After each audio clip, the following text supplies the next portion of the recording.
Today I would like to talk about the reflection on the 50th anniversary of the Oromo struggle for freedom. This is the first organized Oromo struggle for freedom in the Oromo history. So it's a very significant event. It's twin cities of Minnesota and in Nairobi as well. It's a global event. So I'm not trying to hear today. I'm not going to tell you about the history because most of you are historians and know about history. And more importantly, we have people with us who made that history in the first place. So you will hear from the history part, from the elders who are part of that struggle and who made that history. What I would like to talk about is the reflection how this is prepared. And if you could go to the next.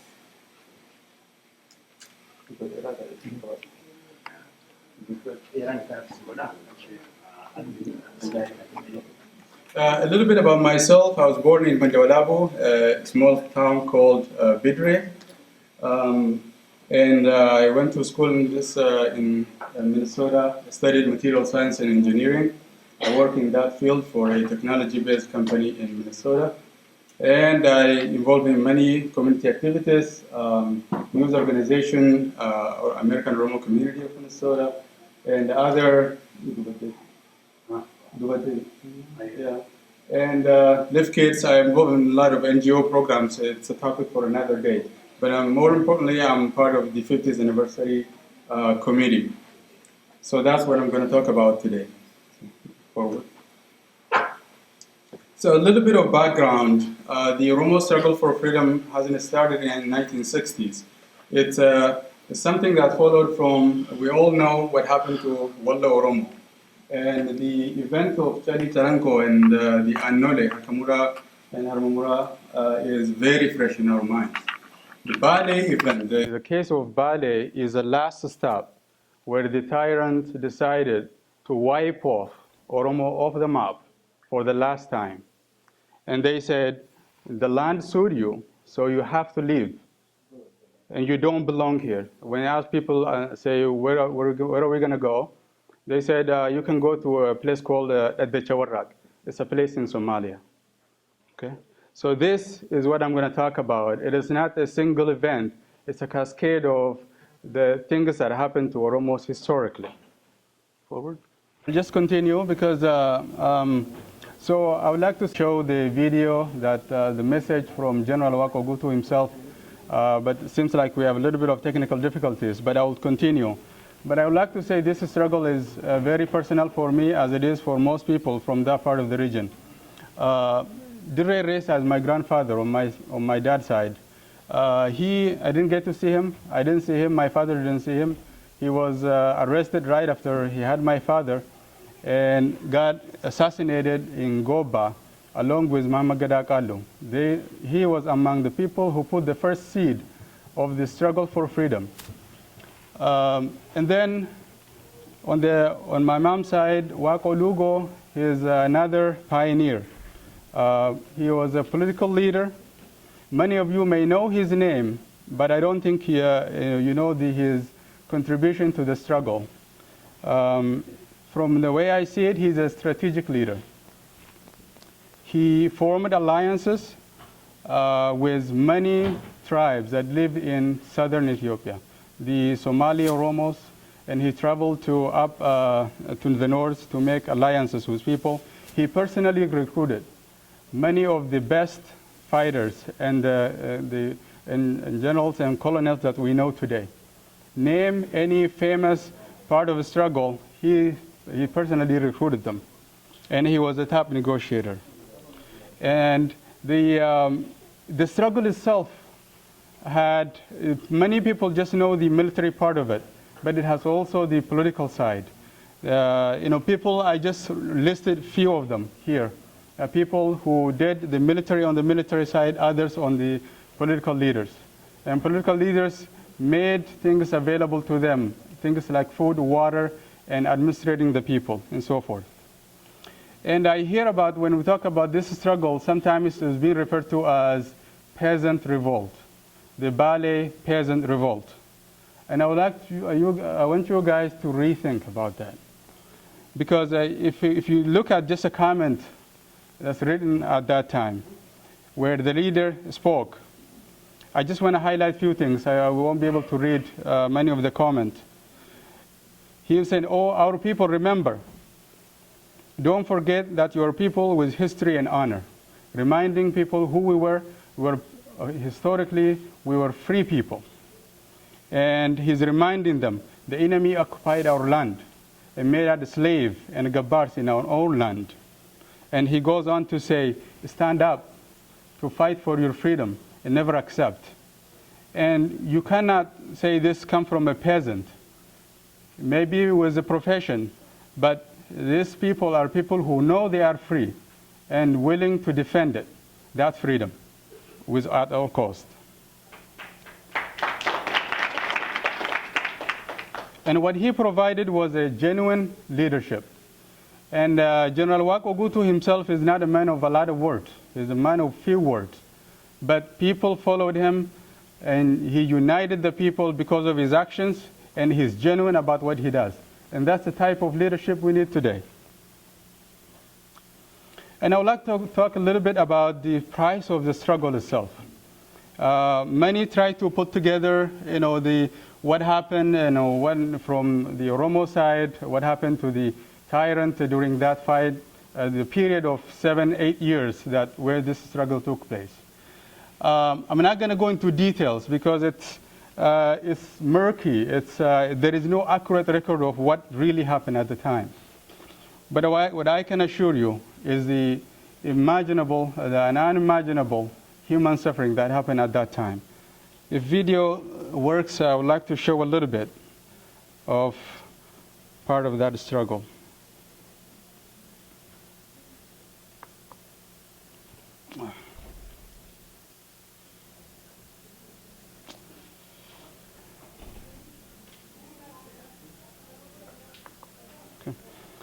Again, I think the video itself is not working, but what I wanted to show, you will hear it from most of them, is families. There are families that our entire family has been finished because of this struggle. There are women who are killed, children who are killed, numerous people. And it will only make that impact if you see the video, but more you will hear from most of them today. But I want to say, what is the achievement of that struggle? All this property damage and the human suffering that took place. The first itself, it's a very distinguished struggle. It's the first ever organized militarily and politically Oromo's struggle against the Ethiopian state. This is undeniable fact. It's liberated Bale and the surrounding areas. For 7 years, these people were governing themselves with their own way of system. It was Gada system. It went on to inspire another generation of Oromos who continue that struggle beyond 1960s. And long-term contribution today, we have such a thing that's called Oromia Regional State, or the Oromo language, and it's a language of university today. It's because of what they lay down at that time. I wanted to show just some of them, their faces. Some of them are here. People with stars are here today to speak. Many of them died. They left on this struggle, perished. We cannot, these are just some of the prominent ones that we can find a picture.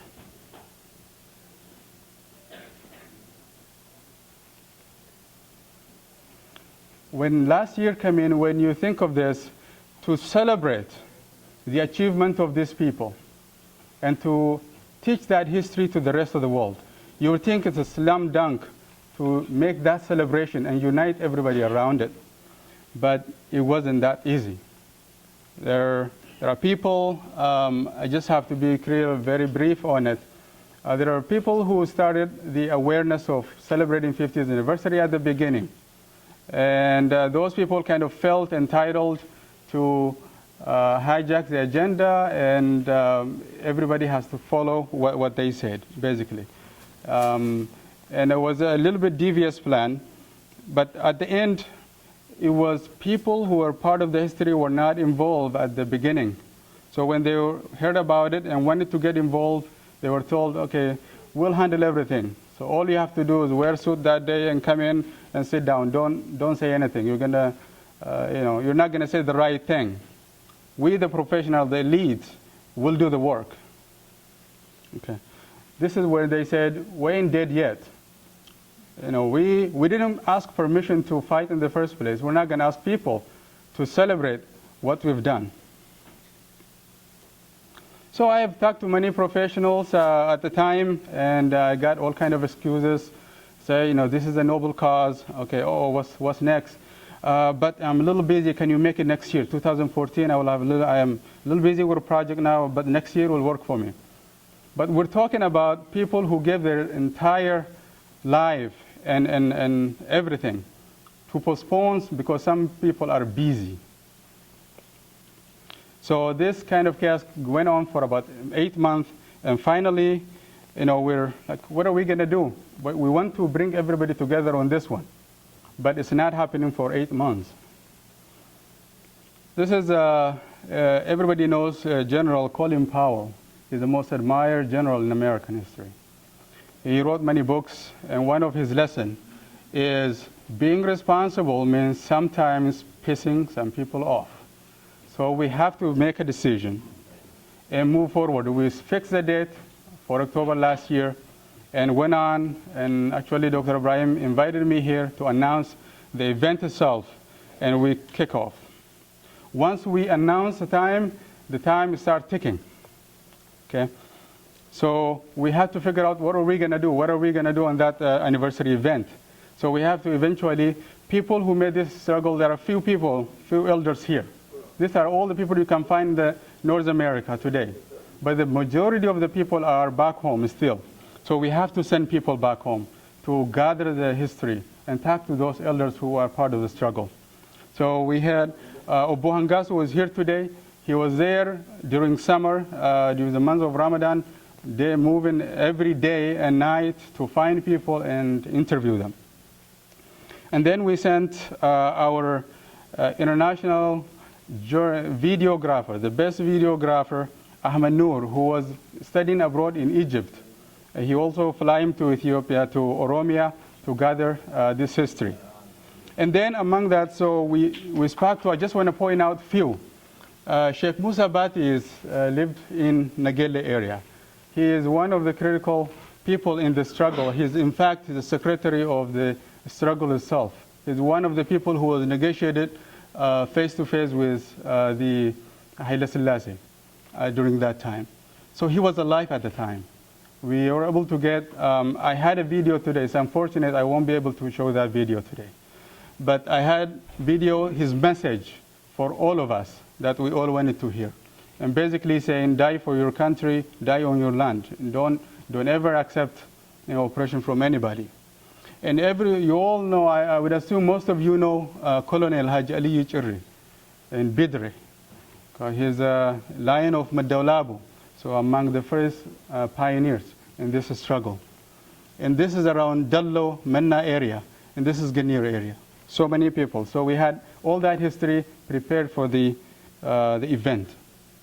And at the same time, we wanted to resolve the issues that were in the community.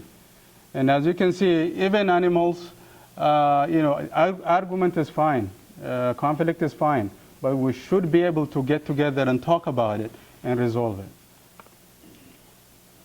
I just want to point out a few people who excelled in that area, because I want to highlight that the contribution they made. Over here, he's here with us today. His name is Hassan Sheikh Said Helgul. He's known for his patience and diplomacy. And he tried to bring everyone together under the tree, our own Oromo way. And he even tried to do it the way we use it here globally. He brought people together from Australia, Canada, United States, and Africa to resolve this issue. Somebody reminded me he should win Nobel Peace Prize at some point.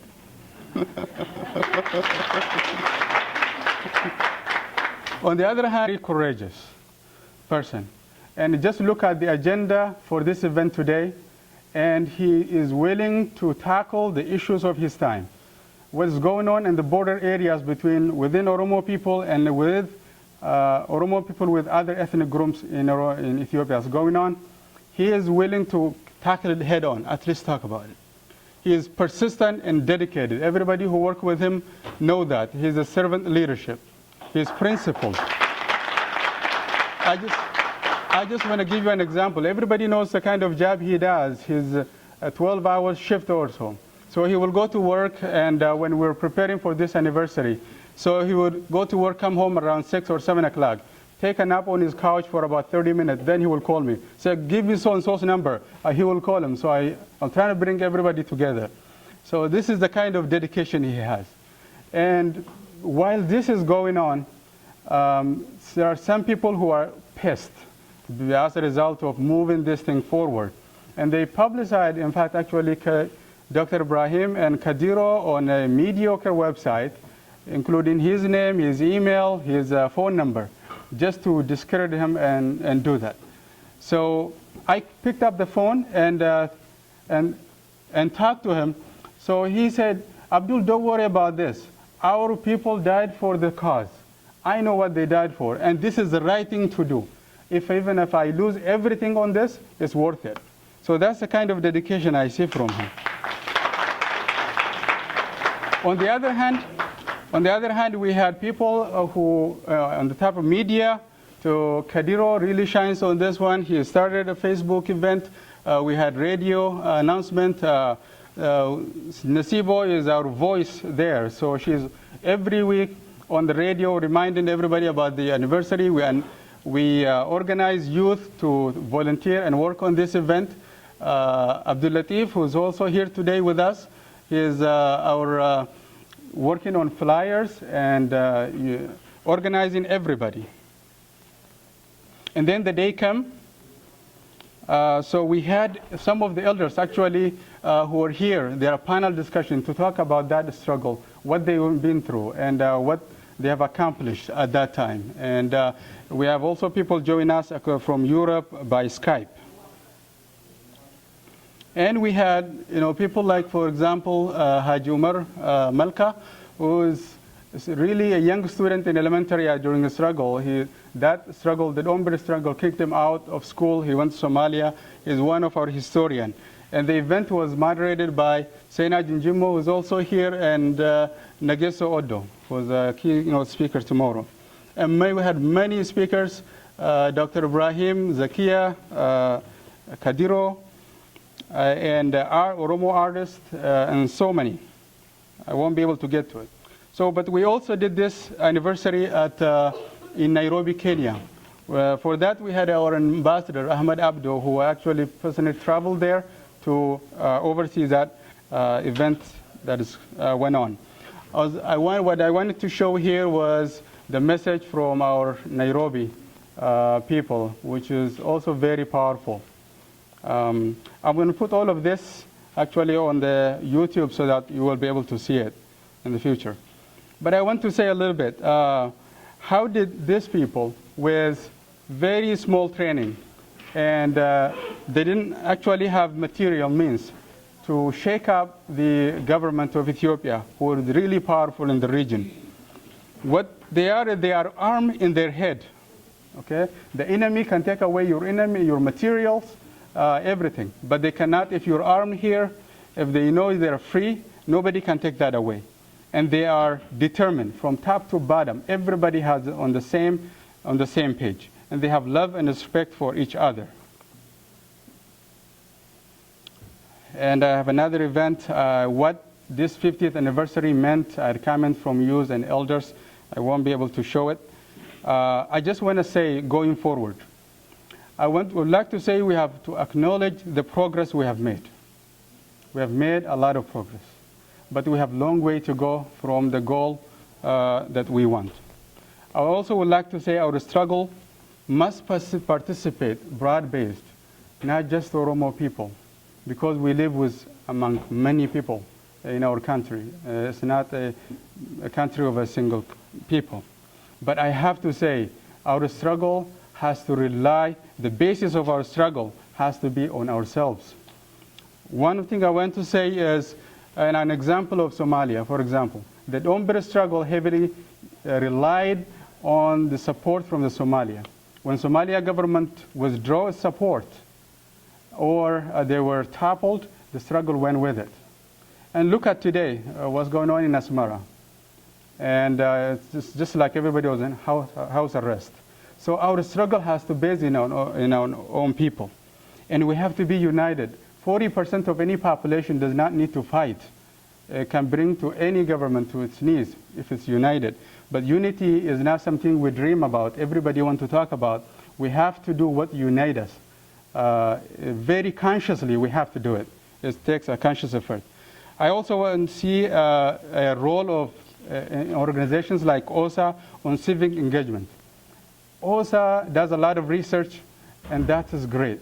What I want to see a little moving forward, what matters to people, to define that research, to change it into practice. I'm part of this organization now, and I care about it, but I want to say OSA doesn't matter until it does what matters to people. And this kind of thing is what matters to people. I want to see more of it. And going forward, this is the youth. This is where I want to leave you off. This is our youth. Now they're starting to understand what their fathers and grandfathers went through. And it's up to us, this representation of everybody here, it's up to us to take the struggle that they made to the next level. Thank you.